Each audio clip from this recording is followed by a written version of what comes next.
My name is Craig Roggow, and I'd like to thank you for joining me on this video presentation today. The title of this presentation is Best Practice Companies and Research Methods. Before I get started, I'd like to tell you just how this video is set up. I will be interjecting PowerPoint slides to basically summarize my talking points as I go through this video. And this video is really meant to hit the high points of a more in-depth study or project that I've actually published, and I'll give you that blog posting in just a minute address. But just moving right along, taking a look at the multimedia formats that this study has been presented in. If you go to the actual website publishing, you'll find that this video is there again should you choose to view it. You can take a look in more detail with the actual text and the actual study itself by looking at the resources or the academic accredited resources I've used as well. And if you wanted to download the PowerPoint presentation, you could do that there also.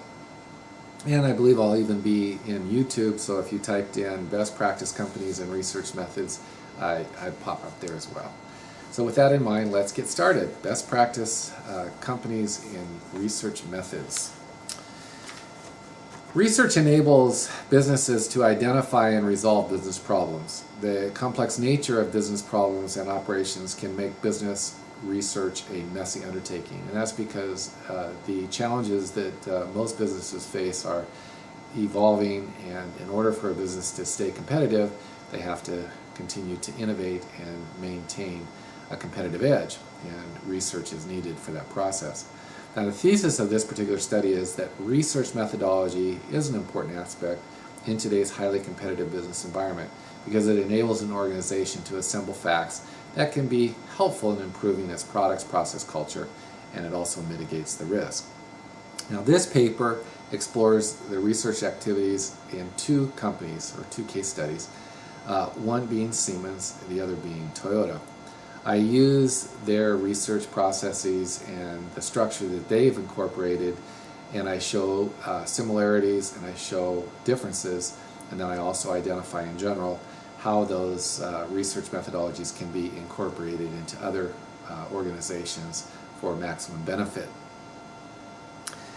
So as a takeaway from this project, you should be able to analyze what these best practice companies do within research methods, define the similarities between Siemens and Toyota with regards to research methodology, describe major differences between Siemens and Toyota, and critique Siemens and Toyota's best practices with regards to research methodology, and implement best practices with regards to research methodologies in an organization. So if we take a look specifically first at Siemens, I'm sure most of you viewing this video know that Siemens, or you've heard of Siemens and know that they really provide technology solutions to a variety of industries, including communications, healthcare, energy, transportation, many others, I'm sure. But they really are the backbone for that technology. And when they come out with products, or other companies do, many times the technology behind the technology, if you will, actually came from Siemens. Now, Siemens did about 4 billion euros in 2012. I think they have nearly 9,000 inventions and about over 4,300 patents. So definitely a Goliath company in the world. And in order for them to maintain sanity in their world or in their business, they have to actually have processes in place that keep things consistent and organized, and that process is ongoing in order for them to maintain their competitive edge and continue to invent. So best practices at Siemens include, as we see, concentrations on functions of the business core, decentralized approach, meaning that they take their research methodologies to the lowest level, the lowest business unit. They focus on interdisciplinary research, meaning that they will share that information among their different business and product lines. They've established a lot of partnerships. One area identified that they're partnered with over 1,000 universities and colleges throughout the world. They're very strong in networking in relation to research and development. They focus on ecological sustainability as well. So they have a goal not just to provide the technology, but to do it within parameters which are ecological. So if we take a look at best practice companies, Toyota, we see that, well, we could jump into it, but let's just back up for just a second. Most of us know that Toyota is a manufacturer of automobiles, and I believe that they have taken over the #1 spot a year or so ago. And in doing so, they have their own challenges, but they've been renowned in research methodology in these areas specifically. They are very customer focused. They have an emphasis within their research on statistics and customer satisfaction. They have a continual process of evaluation of their manufacturing process, and as well, they are focused on the ecological sustainability. So, if we took a look at the similarities between Siemens and Toyota, there's obviously a number of similarities for sure. Research activities take a decentralized approach. Both companies try to get down to the lowest common denominator for their research so that it has the most applicability to the actual customer or those either purchasing or utilizing their products. Research activities are focused on enhancing customer satisfaction. So that's really the purpose of doing that. Research activities are focused on ensuring environmental sustainability. The world is very conscious about that at this point, and both of those companies have used their methodologies and research to forward that agenda for sure. Research activities focus on the functions of the organization. So the research process is germane, if you will, to the actual core of the business itself. They know that you can't just come up with a solution to one problem. You actually have to have a process in place to deal with virtually ongoing problems and ongoing innovations and ongoing customer satisfaction in order to be viable today in this environment.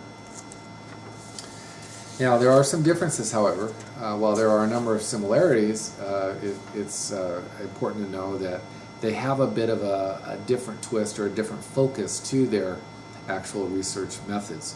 Siemens research activities mainly pronounced at the design stage of their production process, and it's directed towards promoting innovation within the company. So the difference would be that Siemens is developing technologies where other companies are using that information to develop products, and they actually look for gaps that exist, and they try to fill those gaps with the technology. And in order to do that, obviously, they have to have close relations with their companies that they're working with or their customers. Toyota also is interested in that, but they have research including their specifics in design, manufacturing, quality control, marketing, and so forth. So they provide basically an automobile, I'm sure other items as well, but their customer is actually using the specific product that they're developing, and they're very conscious in the process to make sure that product is meeting the needs of those customers specifically. So a little different slant, a little different twist to how they're actually set up. If we critique the best practices of Siemens and Toyota, we see that decentralization of research activities has resulted in duplication of research activities. I mean, there's really no way around that. If you're taking the research process to the lowest level, there would be redundancy there. However, the decentralized approach makes the organization responsive to the local needs and situations. So if you take the customer satisfaction survey, let's say in the United States, as in Toyota's case, as opposed to a customer service survey, let's say in Japan, there might be different interests or different levels of satisfaction or dissatisfaction with a particular product.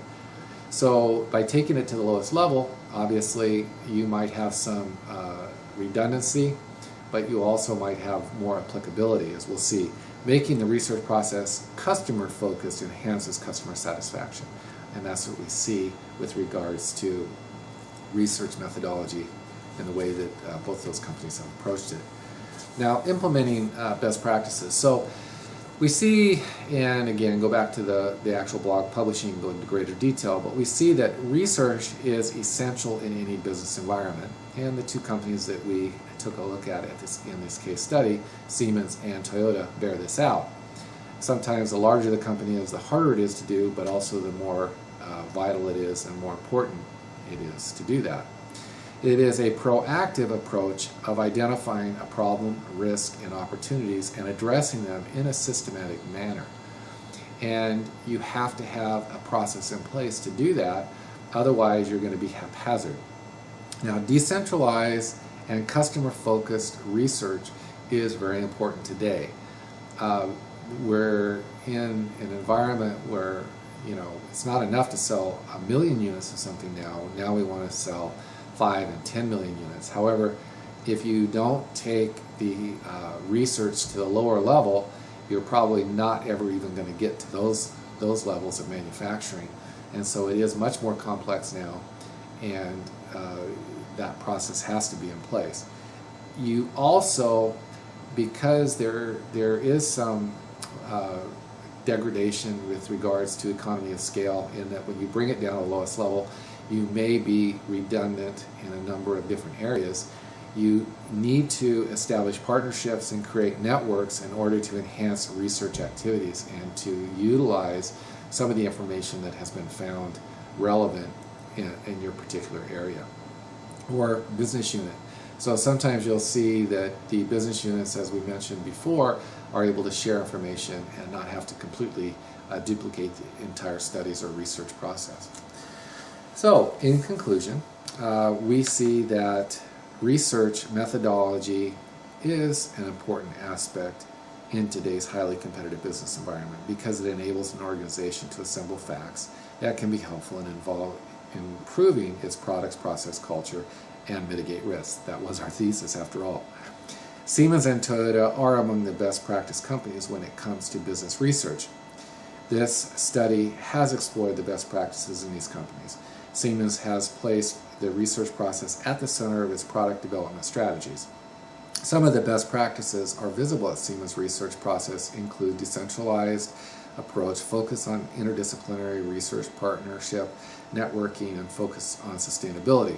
Research is also at the center of Toyota in that they have lean manufacturing, and best practices are also visible in regards to a focus on the customer, emphasis on satisfaction, and a continual process of focus on sustainability. So both of these companies bear out the fact that research methods are very much needed today in business in general. So I hope that was helpful. Again, I'd like to have you take a look at the blog posting or blog publishing of this by going, and you see the next slide here, mergersandacquisitionstrategies.org/best practice companies in research methods. There's a snapshot there of the actual blog posting. And again, if you'd like to see this video or download the PowerPoint presentation, you can do that there. If you take a look at the references that I've used here, and this slide will go off quickly, you're able to see those academic resources in greater detail at that blog posting as well, and you can go into greater depth should you choose. Again, I'd like to thank you very much for listening to me on this presentation. I hope that there was benefit there for you, and I look forward to having you join me again on a future presentation. Again, thank you very much for joining me on this discussion today of research methods. Craig Roggow saying goodbye for now.